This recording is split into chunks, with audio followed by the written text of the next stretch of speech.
Le code d'erreur H5 sur les climatiseurs GRE indique que le module intelligent de puissance, IPM, est passé en mode de protection en raison de problèmes potentiels liés à la quantité d'électricité ou à sa température. Le module IPM, situé sur la carte électronique extérieure, est chargé de fournir et de contrôler l'électricité directement au compresseur inverté de l'unité GRE. Dans cette vidéo, nous allons examiner les procédures pour résoudre le code d'erreur H5 sur les climatiseurs GRE, en commençant par les stratégies les plus simples jusqu'aux plus complexes. Comme recommandation finale, avant d'intervenir sur la carte électronique de l'unité extérieure pour rechercher des défaillances de composants, il est fortement conseillé de vérifier visuellement si l'échangeur de chaleur ou les ailettes du module IPM sont en position correcte et de contrôler l'état de la pâte thermique. Cela est important car des ailettes desserrées peuvent entraver la dissipation de chaleur, augmentant ainsi la température du module électronique et générant le code d'erreur H5. Quelques recommandations pour résoudre ce code de panne sont: 1. Déconnecter l'appareil de l'alimentation électrique pendant plusieurs minutes. 2. Reconnecter l'appareil et voyez si l'erreur disparaît. 3. Si l'erreur persiste, vérifiez avec un multimètre si la tension d'alimentation du réseau électrique est normale. 4. Une consommation de courant supérieure à la normale peut être liée à des problèmes de connexion électrique ou des contacts lâches. Vous devez vérifier l'état de tous les câbles. 5. De plus, des problèmes avec le ventilateur de l'unité extérieure ou un manque de nettoyage de l'échangeur de chaleur de l'unité extérieure peuvent provoquer une surpression du système et une consommation excessive de courant. Vérifiez le ventilateur et nettoyez-le si nécessaire. 6. Des problèmes électriques avec le compresseur peuvent entraîner une surconsommation de courant. Déconnectez le compresseur et, à l'aide d'un multimètre sur l'échelle des ohms, mesurez la résistance électrique entre les paires de broches du connecteur du compresseur. Toutes les valeurs obtenues doivent être égales et ne doivent jamais lire l'infini. 7. Mesurez la résistance électrique entre chaque broche et le boîtier du compresseur en utilisant l'échelle des mégaohms. Il ne doit jamais montrer une valeur de résistance électrique, il doit toujours lire l'infini.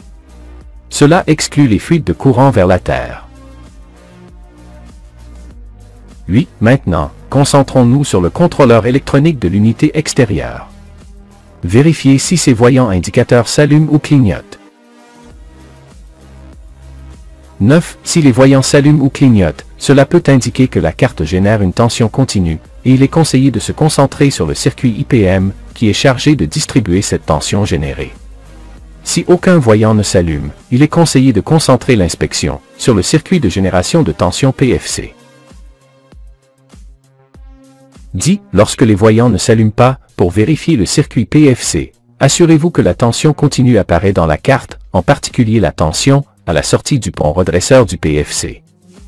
Lorsque l'appareil est alimenté en 110 volts AC, après le pont redresseur, la tension doit être d'environ 150 volts DC, et lorsque l'appareil est alimenté en 220 volts AC, après le pont redresseur, elle doit être d'environ 300 volts DC. 11. Si la tension continue après le pont redresseur est correcte, maintenant, sans alimenter la carte, vérifiez la continuité électrique entre l'entrée et la sortie de la bobine ou du réacteur du circuit PFC. 12. Vérifiez les valeurs correctes des résistances présentes dans le circuit PFC, ainsi que l'état de la diode, et bien sûr, inspectez visuellement et testez les condensateurs avec un capacimètre, en plus de vérifier la continuité électrique dans les pistes de la carte. 13. Vérifiez l'état du transistor IGBT dans le circuit PFC. Pour vérifier le module électronique IPM, suivez ces étapes. Avant de vérifier l'état électrique du module électronique IPM, il est recommandé de vérifier si l'échangeur de chaleur ou les ailettes sont en position correcte et de vérifier l'état de la pâte thermique. Cela est important car des ailettes desserrées entraveront la dissipation de la chaleur, augmentant la température du module électronique et générant le code d'erreur. 1. Déconnecter l'appareil de l'alimentation électrique. Rappelez-vous que les condensateurs peuvent stocker du courant. Utilisez un multimètre sur l'échelle de tension continue pour mesurer les extrémités des condensateurs et vous assurer qu'ils sont déchargés. 2. Localisation du circuit électronique IPM. Le circuit électronique IPM est couvert par des ailettes de dissipation de chaleur. Ces broches sont connectées via 3 pistes indépendantes et un connecteur électrique aux 3 broches du compresseur. 3. Alimentation positive. Identifiez l'alimentation positive haute tension du circuit électronique IPM en suivant la piste positive des plus gros condensateurs haute tension jusqu'au circuit électronique IPM.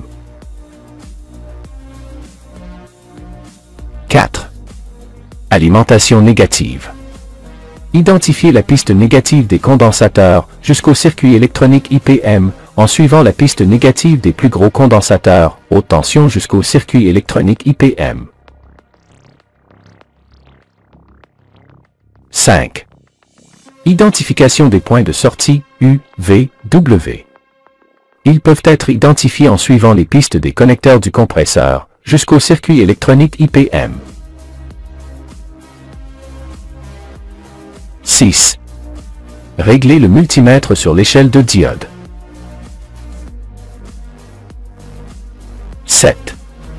Le circuit électronique IPM est composé en interne de 6 transistors IGBT, chacun contenant une diode, que nous allons tester.